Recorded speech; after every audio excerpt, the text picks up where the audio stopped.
Corinthians, Palmeiras nas quartas, Corinthians na semi, Flamengo na decisãozinho. Tudo bem, Bruno? Um abração para você, pro meu parceiro Silas, Bertozzi, fã de esporte. A conquista, a festa da torcida mostra o que tem a importância nesse título. E tem que comemorar muito. Título sempre é bom, né? Vencer é sempre maravilhoso. Mas o São Paulo, que não tinha esse título, teve um torcedor ali que falou, era o que faltava, né? Porque as brincadeiras, né? Claro que as outras torcidas falam, vocês nunca ganharam a Copa do Brasil, tem aquela coisa, né? O outro fala, você não ganhou isso, você não ganhou aquilo. E agora o São Paulo, esse título inédito, merecido pelo que construiu ao longo da competição e principalmente nessa reta final que você citou, vencendo gigantes, né? Grandes times.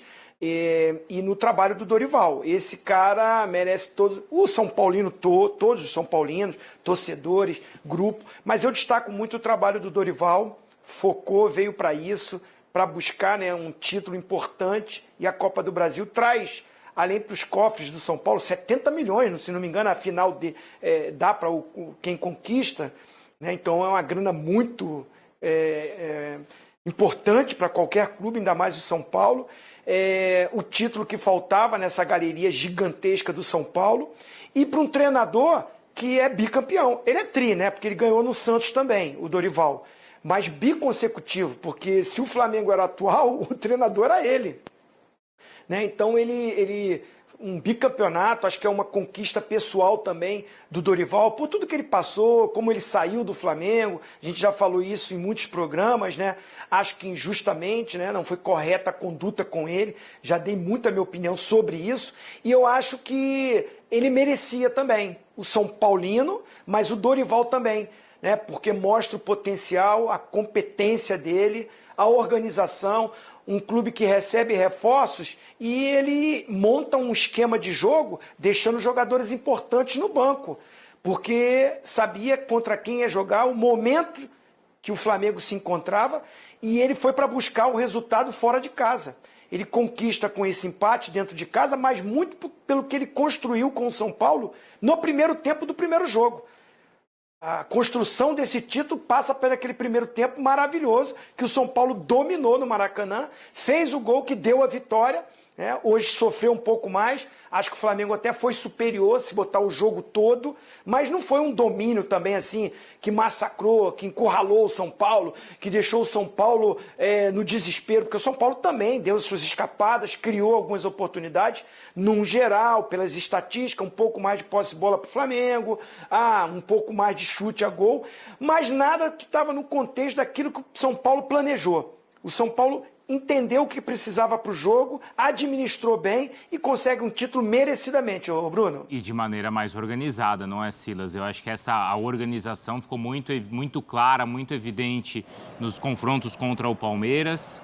Nos jogos com o Corinthians, eu acho que teve muito do brilho ali do Lucas, né? Aquela empolgação, e como o São Paulo conseguiu, no primeiro tempo no Morumbi, massacrar o Corinthians. E contra o Flamengo, especialmente, é isso, um time muito mais organizado. Eu acredito que o Lucas foi a cereja nesse bolo, né? Verdade. O Lucas chegou, o Rames chega, não consegue ter sequência. Eu acho que vai ter agora, com muito mais tranquilidade, porque o Ferrarese também parece que já estava no banco.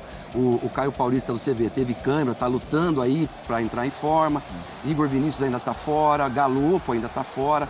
Mas você já vê um Alisson vindo para volante, você tem Luan, você tem Mendes, você tem Gabriel Neves, e o Alisson está fazendo o que o Zé Rafael faz no Palmeiras, o que o Danilo fez do lado esquerdo no Palmeiras. Então, assim, todas as invenções do Dorival, coisas muito boas, e você vê uma estrutura de time, né, Bruno, Léo e Zinho?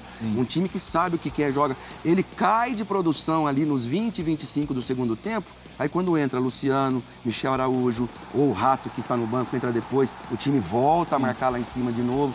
É isso, eu acho que está no caminho certo, com um futuro muito bom no comando desse Dorival Júnior aí, que, como todos nós falamos, é muito merecedor, porque é um cara do bem também.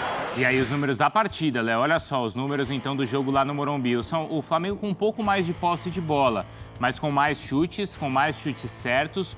Grandes chances criadas, olha a diferença, uma grande chance contra 6. E ações na área do rival aí 20 rubro-negras. O que é normal porque o Flamengo esteja em desvantagem quase o jogo inteiro, né? Só aquele intervalinho entre os gols que o confronto estava empatado. Então o Flamengo era naturalmente o time que tinha que tomar mais iniciativa.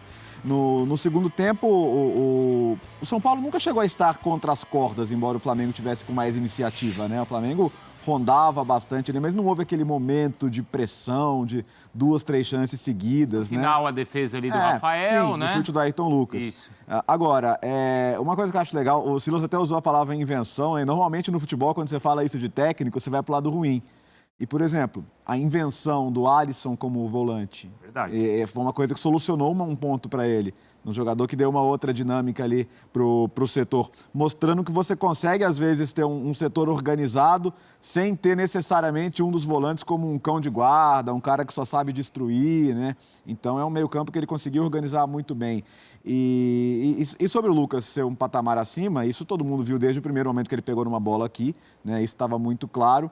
Porque o São Paulo, quando se desenha lá no começo do ano ainda com o Rogério, a minha ideia era, esse é um time que vai ter que ser muita transpiração, o torcedor vai ter que entender isso, vai ter que jogar né? junto, de operários, sabe? É o time do Wellington Rato, desses caras assim, sabe? Que já tem até um certo tempo de carreira, que estão tendo uma grande oportunidade da vida, mas quando você traz um Lucas Moura, pô, tem uma bola do segundo tempo ali que ele sai driblando, sai puxando contra-ataque, que são poucos jogadores do futebol brasileiro que fazem isso, né? E hoje o São Paulo tem um jogador como esse, e ele ajudou demais, né? E como um cara com a experiência internacional que ele tem, com a liderança que ele tem hoje também, né? Porque ele sai como um menino, mas ele volta como um líder, né? Como uma referência, como um cara que os jogadores olham e falam, pô, esse cara tem uma história também. Então, acho que tudo casou ali e quero reiterar o que o Zinho falou sobre o Dorival, porque ele, para mim, ele é o grande personagem. É o grande? Eu ia perguntar isso pra vocês. Eu acho que sem dúvida é pra mim. Então é isso aí, nação, né? O São Paulo conseguiu, né, segurar o forte ataque do Flamengo e foi campeão da Copa do Brasil aí pela primeira vez, né? Lembrando que o Flamengo saiu na frente com um gol ali do Bruno Henrique, mas em seguida, rapaziada, tomou um gol muito rápido, né? O Flamengo batalhou para buscar um gol e quando achou esse gol, em seguida tomou o gol de empate, né? Ali num belo chute, né? Esqueci o nome do rapaz agora, Arthur Maia, se eu não estou enganado, né? E acabou empatando aí o confronto, né? Em 1-1, né, rapaziada? Que nem o comentarista comentou ali, né? O Flamengo acabou perdendo por conta do primeiro jogo, do primeiro tempo. Eu tava até comentando que o São Paulo só jogou contra o Flamengo o primeiro tempo do primeiro jogo, né? No segundo tempo do primeiro jogo, no Maracanã, o Flamengo conseguiu entrar muito, muito, muito melhor. Hoje foi o mesmo jeito, né? O Flamengo conseguiu jogar muito melhor do que a equipe do São Paulo, só que infelizmente não conseguiu encontrar aí, né, os gols que precisava e acabou perdendo aí esse título da Copa do Brasil para a equipe do São Paulo, beleza? Então, pessoal, é isso aí, né? Comente aqui, né? Corrigindo aqui, o gol foi do Rodrigo Nestor, né? É isso mesmo, Rodrigo Nestor, né? Que acertou ali um belo chute de primeira de fora da área, né? Apesar de não ter nenhum cara ali para acompanhar a jogada, né? Quando o goleiro Rossi saiu de soco, sobrou para ele, ninguém acompanhou, ele acabou acertando aí um lindo gol, beleza? Então esse aqui foi o nosso vídeo, espero que vocês tenham gostado, daqui a pouco vou trazer mais conteúdo, então já fica ligadinho, já se inscreve, deixa o like aqui no nosso canal Mengão News Oficial.